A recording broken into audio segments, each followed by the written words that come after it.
Okay, let's talk about transformations. And we're going to use circles to describe our transformations.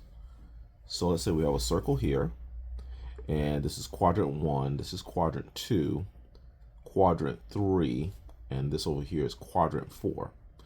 And let's begin with a point that's over here in quadrant 1. And I'm going to describe this point as x is 1. That's x is 1.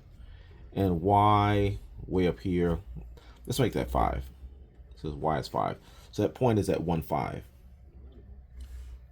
If I were to make a rotation that was 90 degrees, it would go from quadrant 1 to quadrant 2. Instead of in this area right here, it'll go to this area. So it'll go from 1, 5. And this area right here, this is now x is about -5 and y is about 1. So it'll go to -5, 1 with a 90-degree rotation. Let's now do a 180-degree rotation on this. So a 180-degree rotation on 1, 5. It'll go from quadrant 1 to quadrant 2. It'll go finally to quadrant 3. So from 1 to 3. So start here, and it will end up here. Now this location right here is x is 1, or sorry, x is -1, and y it's about down 5, about -5 down. Okay, and that's a 180-degree rotation. Now let's do a 270-degree rotation. So we'll start off in quadrant 1 right here. It'll go to quadrant 2, quadrant 3. It'll end up in quadrant 4. So it'll rotate starting here, it'll go there, there, and then finally it'll end up here. So this is 270-degree rotation on 1, 5. So that means that now the point is located at x is 5 and y is down here at -1. So this gives us a sense of what happens with a 90, a 180, and a 270. Now, you can also go backwards. You can go negative.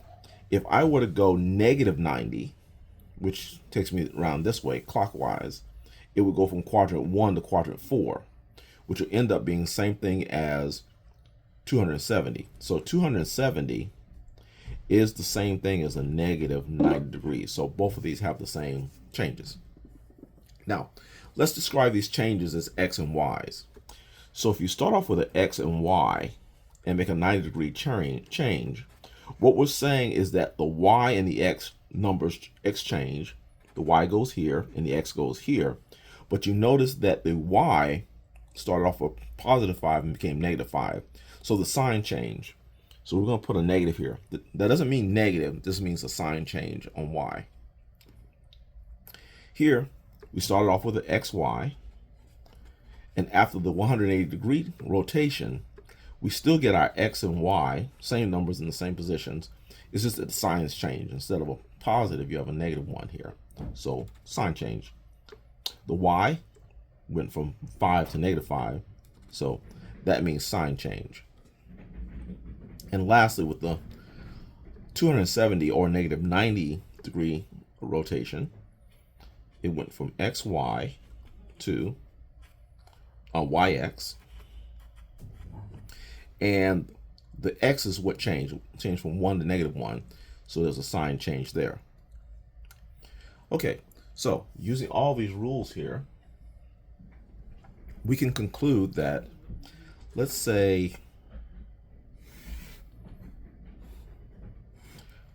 there's a point here called x is 4, y is, let's say, about 3. And if we want a 90-degree change, this is going to change according to this. The x and y's are going to change. So it's going to become a 3, 4. And the y is going to change signs. So y used to be 3, Now it's going to be negative 3. So with a 90-degree change, this point becomes negative 3, 4. So negative 3 and 4 is up here. This is a 90-degree rotation.